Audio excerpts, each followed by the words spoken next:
Hey everyone. Ever find yourself really needing something right this second? Like right now? Yeah, exactly. Like maybe it's midnight and you suddenly realize you're out of milk. Been there. Right. Well, that's what we're diving into today. The world of quick commerce, or Q-commerce for short. It's basically getting whatever you need delivered to your door, like crazy fast. We're talking under an hour. Yeah, even as fast as 30 minutes in some cases. It's mind-blowing.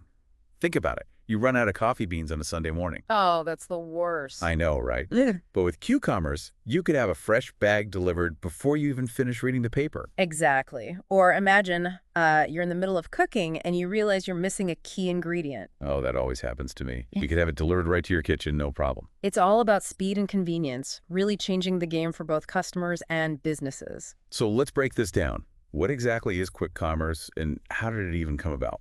Well, you can kind of think of it as like the next evolution of e-commerce. Like we've all gotten used to ordering things online and waiting a day or two for delivery. Right, Amazon Prime has really spoiled Yeah, us. exactly. Yeah. But Q-commerce takes it a step further. It's about shrinking those delivery times down from days to just minutes.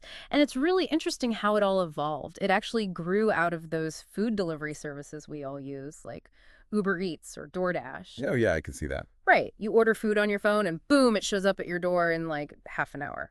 So Q-commerce basically takes that model and expands it to all sorts of products. That's pretty brilliant when you think about it. We're all so used to instant gratification now. It's like we Yeah. expect everything to be available right when we want it. And that's a huge part of what's driving the Q-commerce trend. Customer expectations are changing. People want things faster, more conveniently, and they're willing to pay a premium for it. Okay, but how are businesses even keeping up with these crazy demands? It can't be easy to deliver stuff that quickly.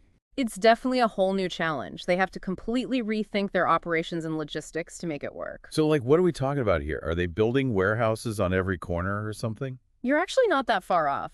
It's all about getting the products as close to the customer as possible. So instead of those big centralized warehouses. Right, the ones way out in the middle of nowhere. Exactly. We're seeing a shift towards these smaller, hyper-local fulfillment centers. They're basically mini warehouses strategically located within cities and neighborhoods. Okay, that makes sense. Shorter distances, faster deliveries. But doesn't that mean a lot more overhead for these businesses? Like, they need a ton more space, more staff, more everything. It does require a significant investment, no doubt about it. But the potential payoff is huge. So it's a gamble. In a way, yes. But the companies that are doing this well are using some pretty sophisticated technology to make it all work. We're talking about AI-powered algorithms that predict demand, optimize delivery routes in real time, and even help manage inventory across all these local hubs. Hold on, AI is involved in all of this. That sounds pretty high-tech for a bag of chips delivered to my door. It is, and it's becoming increasingly important in the world of Q-commerce. Think about it, with so many moving parts, you need some serious computing power to keep things running smoothly. So is AI like predicting what people are going to order before they even know they want it? Well, it's not quite mind reading yet, but it's getting pretty close. By analyzing historical data, shopping trends, and even things like weather patterns. Weather patterns, really? Yep, even something like a sudden heat wave can impact what people are ordering. So AI takes all this data into account to predict what's going to be in high demand in specific areas. That's wild. But all this speed and AI and convenience, it can't be cheap, can it? There's got to be some downsides to this whole Q-commerce thing. You're right, there are definitely challenges, and one of the biggest is cost. Maintaining those local fulfillment centers, managing delivery fleets, all the technology involved, it all adds up. Makes sense. Yeah. But wouldn't businesses just charge higher prices for these super fast deliveries? Like pass the cost on to the customer? To some extent, yes. But it's not as simple as just jacking up the prices. Customers are price sensitive, and if Q-commerce gets too expensive, they might just decide to wait a little longer for their deliveries. So businesses are walking a tightrope here, right? They need to offer quick delivery without breaking the bank for the customer or themselves. Is that even possible? It's a balancing act, for sure. But a lot of it comes down to efficiency and smart partnerships. Companies need to streamline their processes, make the most of technology, and work with others in the industry. That's how they can make quick commerce sustainable, both financially and for the environment. It's not just speed then, but speed done right. Exactly. And this brings up another really interesting aspect of Q-commerce: how it's changing the retail landscape. It's like blurring the lines between online and offline shopping. Blurring the lines. What do you mean by that? Well, we used to think of online stores and brick and mortar stores as completely separate, but Q-commerce is kind of merging them together. Oh, I get it. Like you can order groceries online and have them delivered from a local store in like no time. Precisely. It's like having a virtual storefront right in your neighborhood. So it's a hybrid approach. The convenience of online shopping, but with the immediacy of a physical store. You got it.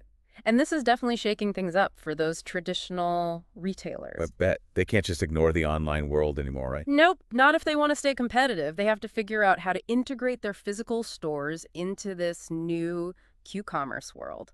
So are we talking about more curbside pickup and in-store fulfillment? Absolutely. Those are already becoming standard features, but some retailers are even going a step further. They're experimenting with using their stores as mini fulfillment centers, basically turning their physical locations into hyper-local distribution hubs for online orders. That's pretty smart.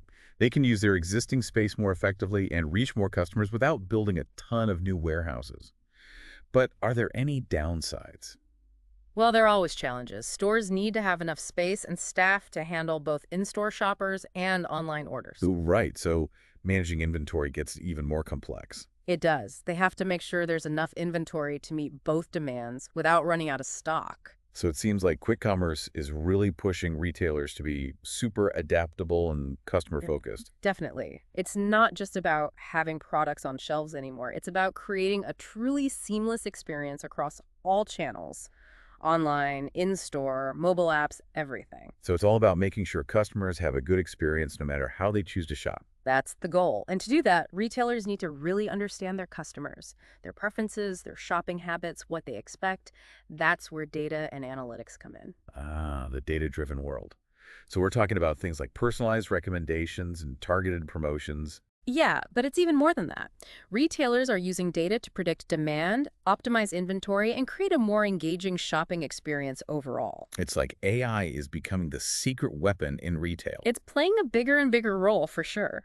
With AI and machine learning, retailers can create levels of personalization that were just unimaginable a few years ago. Okay, I have to admit this is all pretty exciting, but what about the jobs? Are we going to see massive job losses in retail with all of this automation? That's a valid concern. And honestly, automation and AI will probably lead to some job displacement. But new technologies also create new opportunities. So it's not that jobs are going away, but the types of jobs are changing. You got it. And this really highlights the need for education and training programs to help workers adapt to this evolving job market. That makes a lot of sense. We have to make sure that everyone has the opportunity to benefit from these new technologies. Okay, so we've talked about Q-commerce's impact on businesses, on retailers, and on workers. But let's zoom out a bit. How is all of this impacting us as consumers? That's a really important question. On the one hand, Q-commerce is all about convenience. It's instant gratification, getting what we want when we want it. But there are potential downsides to think about too. Like, are we getting too reliant on instant delivery? That's one concern. Are we maybe missing out on the joy of browsing and discovering new things? Yeah, that's an interesting thought. It makes you wonder if we're trading off something valuable in exchange for all this speed and convenience. And then there's the environmental impact. More deliveries mean more vehicles on the road, more packaging waste, potentially more carbon emissions. So is it even possible to have both? Can we enjoy the convenience of Q-commerce without trashing the planet? That's the big question, right? Can we have it all? Well, a lot of companies are trying to figure that out. There's a growing focus on sustainability in the Q-commerce world. That's good to hear. I was picturing a planet drowning in cardboard boxes. So how are they making things more sustainable? Well, for one thing, lots of companies are investing in electric vehicle fleets. Oh, so fewer gas guzzlers on the roads. Exactly. And there's a big push for eco-friendly packaging, too, using a recycled and biodegradable materials. Okay, those are definitely steps in the right direction. But what about the extra traffic? More delivery vans zipping around can't be good for congestion, especially in cities. That's where things get interesting. Some companies are trying out alternative delivery methods like cargo bikes and even drones. Wait, drones delivering my groceries? That sounds like something out of a movie. It's getting closer to reality. There are still some regulations to figure out, but drone delivery could be a game changer, especially in hard-to-reach places or during emergencies. I can see that. delivering medicine to someone in a rural area or getting supplies to a disaster zone, that's amazing. Exactly. So in the long run, it seems like the key is finding that balance between speed, convenience, and sustainability. Right, it doesn't have to be all or nothing. And it's also about consumers being aware. We have a role to play too. We can choose eco-friendly delivery options, consolidate orders to reduce packaging, and support businesses that are trying to do things right. So it's about voting with our wallets, but also just being more mindful of how we shop and how things get to us. This whole Q-commerce thing, it's a lot more complex than I thought. It is. It's constantly evolving as technology changes and our expectations as consumers change. Who knows what the future of Q-commerce will look like? It's exciting to think about. It definitely is, and I'm sure it's something we'll keep revisiting as it develops. Thanks so much for breaking it all down for us today. My pleasure. It's a fascinating topic to dive into. And for everyone listening, the next time you're about to hit that Order Now button for something you need right away, take a second to think about the journey that product is about to take. All the innovations and the challenges that make those super fast deliveries possible. It's a whole new world of online shopping, and it's worth paying attention to. Absolutely. And that wraps up our deep dive into the world of quick commerce. We'll catch you next time for another fascinating topic. Until then, keep exploring, keep learning, and as always, keep diving deep.